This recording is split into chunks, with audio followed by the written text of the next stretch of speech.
And here we are again in Harare, Zimbabwe, brought to you by Utonga Gallery, www.utonga.com.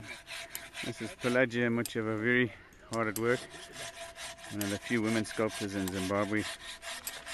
She's very successful, and she shaped this piece and now is in the process of rasping it.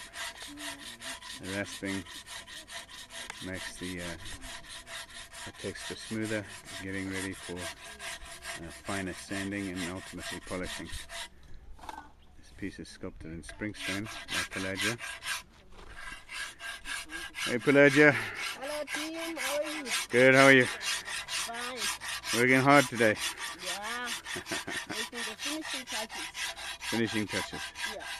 And what do you know what the title of this piece is going to be?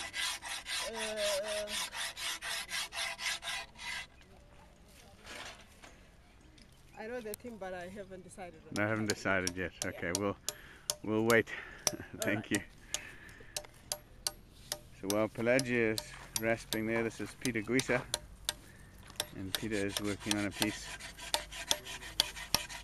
And again, this piece is a very tall piece. Can't really get it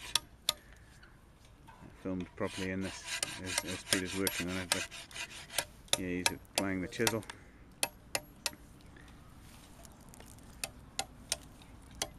How you doing, Peter? I'm doing well.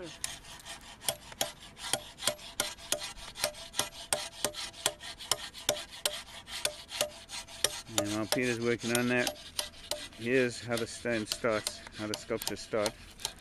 It's a piece of raw springstone. As you can see in the stone, springstone often has a brown outer layer, which is a bit softer than the stone underlying.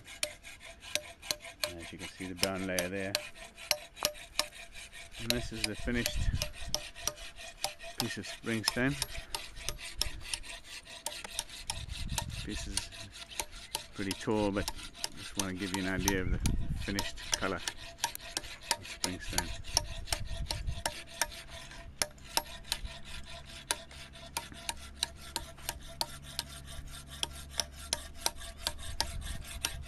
Thanks Perlagia, thanks Peter.